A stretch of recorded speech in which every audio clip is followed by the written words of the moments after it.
I've really got to stop filming late at night. My last video did amazing. Look at this response. A lot of these posts that I read today are really wild, they're scary, and they make me think if I ever experience these things, I wonder how I would react. So grab your cup of coffee, grab your tea, whatever, because we're going to be reading through some creepy posts. I'm going to be experiencing these posts firsthand alongside with you guys, so let's go.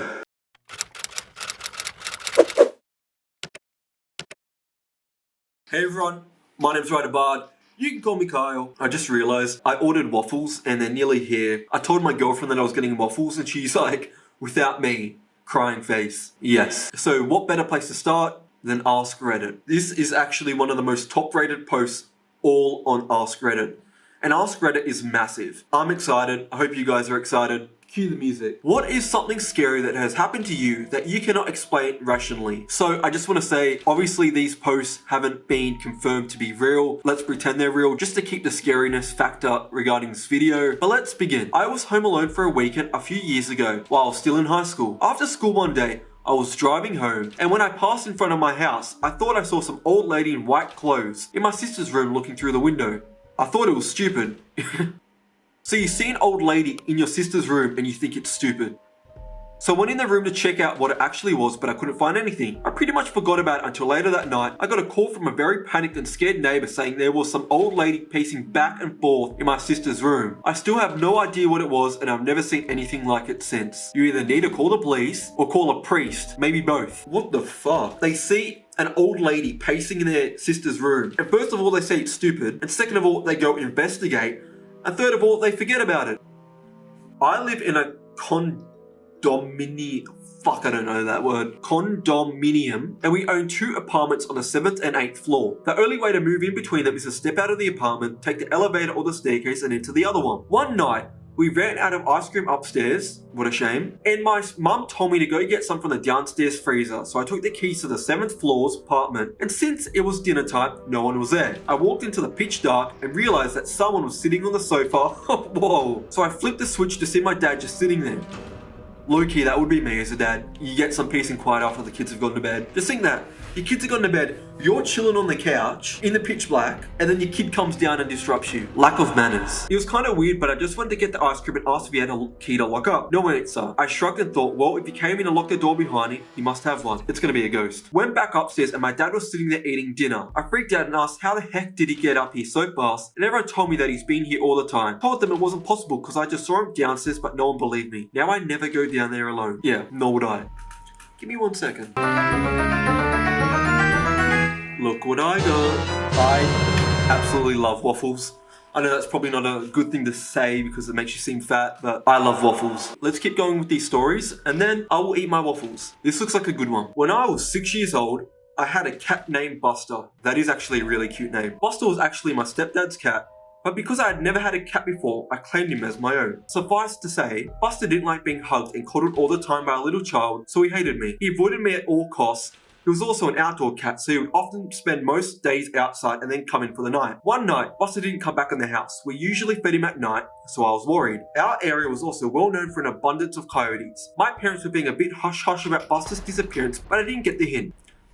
That night, when I was drifting off to sleep, Buster jumped onto my bed. He laid down by my head and let me pet him until I fell asleep. Honestly, I was shocked because he had never done this before. The next morning, I triumphantly walked downstairs and related to my parents that Buster now loved me because he slept in my bed during the night. This is getting actually really sad. My parents looked at me inquisitively and sat me down at the breakfast table to let me know that while they were outside the night before, they had found Buster's body in the alley behind our house. They thought he had been harassed by a coyote, but he was dead, so he couldn't have slept in my bed that night. To this day, I like to think that Buster just wanted to say goodbye and thank me for trying to love him in the early way a child knew how.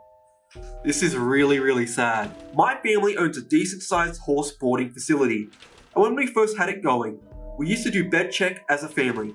Bed check is just making sure all the lights and fans were off as well as looking at the horses for injuries and if they had blankets during the winter. I'm going to move back so I'm more in the frame. Well, We had just got back from eating out and it was a moonless night during fall. Ooh, spooky. As we stepped out of the truck, this large, light grey mass stood up and took off loping towards our pastures. It was about the size of a single cab pickup truck, made no noises other than it hitting the ground as it ran. The only other proof that it was real to us was the horses that were turned out that night screamed and stampeded across the pasture it had jumped into. We did a double count of all the horses that night and not a single one was missing. I still have yet to see it again and I hope I never do, or at the least there is some explanation for it. Wendigo. This is interesting. It goes, what state are you from? Sounds like the Brave Road Beast from Wisconsin. Someone also said maybe it was a werewolf from steroids. Someone else also said it could be the dog man. So what do you guys think? Let me know down below. I've really got to get decorations up there because it looks really boring. If you watch this and you push through the boring background, thank you. You are a hero. Let's keep going. When I was in uni, I lived by myself. It was a nice little studio unit behind a house in a fairly decent area. I would honestly think nothing of walking places at night. There was a 24-hour McDonald's and a 7-Eleven that I would walk to often between 12 AM to 3 AM since I was a massive night owl. Actually, I can't judge, I've done the same. If you're going somewhere late at night by yourself, let someone know where you're going and when you're expected to be back. Well, one day after I finished an essay at about 2 in the morning, I decided I was hungry, but didn't really have anything else to cook, so I decided to walk down to the 7-Eleven and grab a pie or something. I don't think I've actually had a 7-Eleven pie. Supposedly they're actually pretty decent, so I'll take their word for it. However, as soon as I opened my door, I was overcome by a suffocating feeling of fear. My heart started pounding.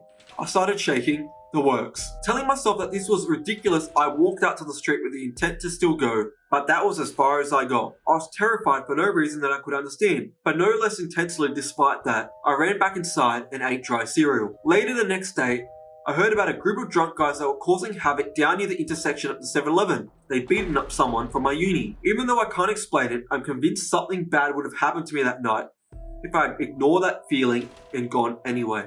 This is a small one, but this is messed up.